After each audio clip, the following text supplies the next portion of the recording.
Donc comme promis, ce matin je vous emmène à une dégustation de grands vins chiliens, les vins du grand Stefano Gandolini, star montante du vignoble chilien, qui a fait ses armes dans les années 90 auprès de grands vignerons bordelais, bourguignons et californiens.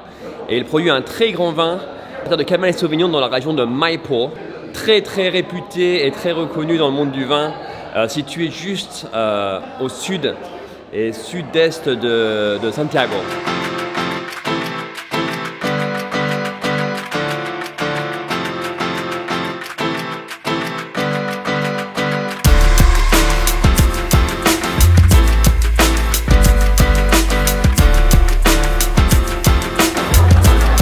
Donc l'idée de cette dégustation aujourd'hui est de comparer les vins de Gandolini à d'autres grands Cabernet Sauvignon du monde. Donc je pense que nous allons avoir des grands vins de Bordeaux bien évidemment, peut-être des vins californiens, peut-être des vins italiens.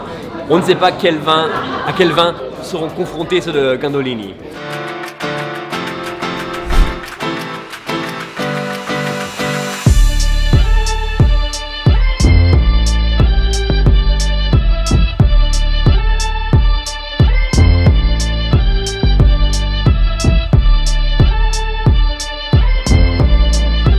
One and only Edward Rag, MW.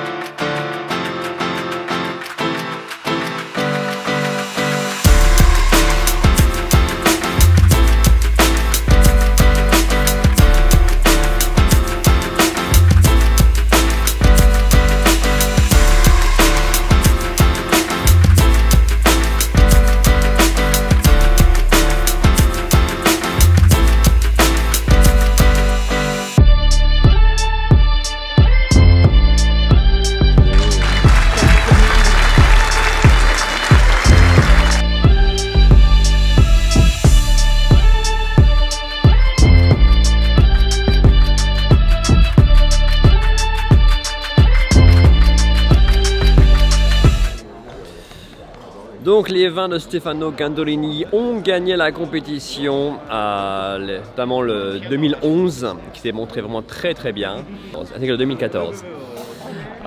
Bon, c'est pas forcément mes résultats, mais quand même, j'ai très bien noté aussi. Mais aujourd'hui, j'ai été très impressionné aussi par le Opus One et le Latour 2011. Qui pour moi ils sont vraiment très bien montrés aussi. Il y avait un vin que je ne citerai pas, un grand vin de Bordeaux en 2010 qui était complètement oxydé pour moi, mais c'est pas un problème du domaine, là c'est un problème à mon avis de l'entreposage. Ça arrive. Bon voilà, c'est terminé. On aura encore un petit dîner ce soir avec les vins de Gandolini. Et là maintenant je m'en vais vers le deuxième événement. Toujours au Chili, on quitte la région de Maipo pour aller à Aconcagua avec les vins de Errázuriz. Famille très réputée du monde viticole mais aussi politique au Chili. Donc nous allons déguster un de leurs vins icônes qui s'appelle Don Maximiano. Je sens que ça va être une grosse dégustation, 150 inscrits. Je sais pas si vous voyez un petit peu derrière moi.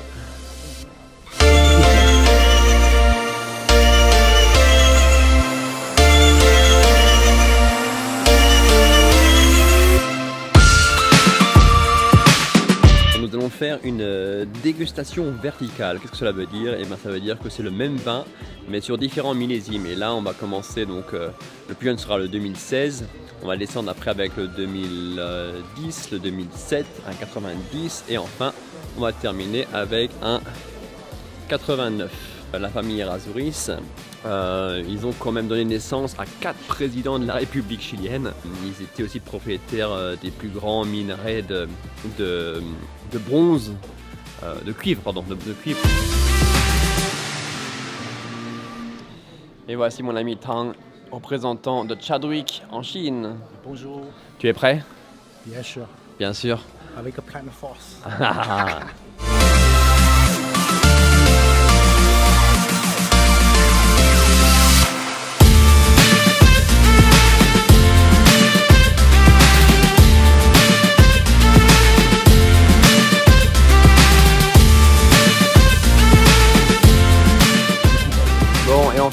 la journée avec bien sûr un joli dîner.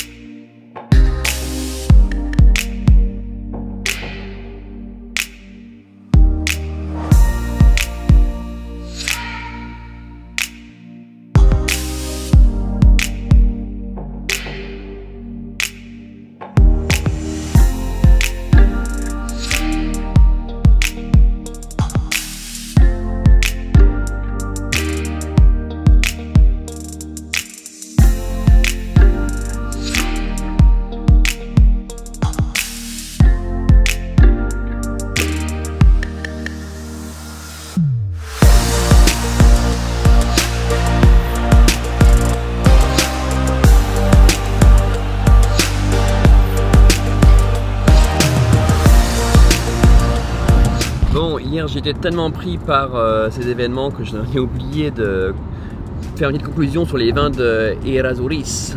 Donc très bon vin. Le 89 était un petit peu vieillot quand même. Le 90 était très bon. Le 2007 comme d'habitude super.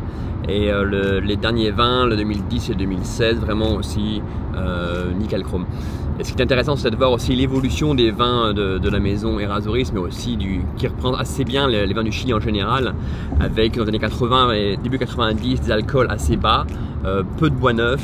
Après dans les années 2000, notamment 2007, 100% fût neuf, 14,5 degrés d'alcool. Et après petit à petit, en 2016, on retourne vers des proportions de bois neuf plus légère, avec seulement je crois 60% à peu près, et un style un peu plus élégant et je dirais digestible, c'est ça. Donc très bonne journée hier de nouveau, et maintenant je suis de retour à Nanning parce qu'aujourd'hui c'est l'anniversaire de ma petite Margot, 3 ans aujourd'hui. Allez, on y va.